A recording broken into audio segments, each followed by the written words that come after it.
Hello বন্ধুরা, কেমন আছো? আশা করি ভালো আছো। আমিও ভালো আছি। এই দেখো বন্ধুরা, তোমাদের সাথে আজকে আমি শেয়ার করব ছানার পায়েস রেসিপি। এখানে আমি 2 কিলো দুধের ছানা ফাটিয়ে নিয়েছি, জল ঝরিয়ে নিয়েছি। পুরো তোমরা তোমাদের মাপ মতো নিয়ে নিতে পারো। তারপর দেখো ছানাটা কি সুন্দর, একটু জল নেই।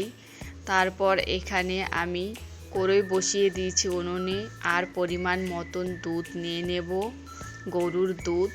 দুধটা আমি আগে জাল করে নিয়েছি, তবে আরেকটু আমি জাল করে নেব, তাহলে খেতে ভীষণই টেস্টি লাগবে এবং ভালো লাগবে। তারপর দেখো দুধটা দিতে না দিতেই কড়াইটা গরম হয়ে গেছে, একদম ফুলে উঠে গেছে। তারপর দেখো দুধটা দিয়েছি, এখানে আমি দিয়ে দিচ্ছি দুধের মধ্যে 2টো তেজপাতা আর 2টো এলাচ। এগুলো দিয়ে আবারও কিছুক্ষণ জাল করে নেব। কিছুক্ষণ বাদে ফিরে আসি। দেখো বন্ধুরা, কিছুক্ষণ বাদে ফিরে আসলাম। দুধটা অনেকটাই জাল হয়ে গেছে আর শুকিয়ে গেছে। তারপর এর মধ্যে দিয়ে দিচ্ছি ছানাটা দিয়ে ভালো করে নাড়াচাড়া করে নেব। ছানার যে একটু গুটি গুটি ভাব আছে, ওগুলোকে একটু ছাড়িয়ে দেব চামচ দিয়ে। দেখো আবার কিছুক্ষণ বাদে ফিরে আসলাম। তারপর এর মধ্যে দিয়ে দিচ্ছি খেজুরের গুড়।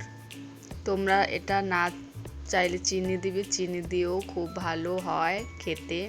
আর খেজুর গুড় দিলে তো একটু বেশি টেস্টি লাগে, ভালো লাগে। দেখো কালারটাও কি সুন্দর এসছে, আর এটা খেতেও ভীষণই ভালো লাগে। এটা রেখে 2-3 দিন ভরে খেতে পারবে, একদম নর্মালি রেখেই। দেখো আর একটু দিয়ে দিচ্ছি, আর কি সুন্দর কালার হয়েছে। এইভাবে আমি আরও কিছুক্ষণ রেখে দেবো, আর দিয়ে দিলাম একটু স্বাদ মতো নুন। এর মধ্যে তোমরা কিশমিশ কাজু দিতে পারো চাইলে। আমি নর্মালি রান্না করছি, তাতেই খেতে ভীষণই ভালো লাগে, যেহেতু আমি খেজুরের গুড় দিয়েছি। এমনি টেস্টি দ্বিগুণ বেড়ে গেছে। আর দেখো এরকম নাড়াচাড়া করে আমি নামিয়ে নিলাম। এটা রেডি। কেমন লাগলো ভিডিওটা বলবে প্লিজ কমেন্ট করে। দেখো কি সুন্দর হয়েছে, দেখেই তো জিভে জল চলে আসছে না বলো বন্ধুরা? খেতে ভীষণই ভালো লাগে, আর কি সুন্দর দেখতে লাগছে দেখো। এরকম রেখে 2-3 দিন হামেশাই খেতে পারবে, খুব ভালো লাগবে।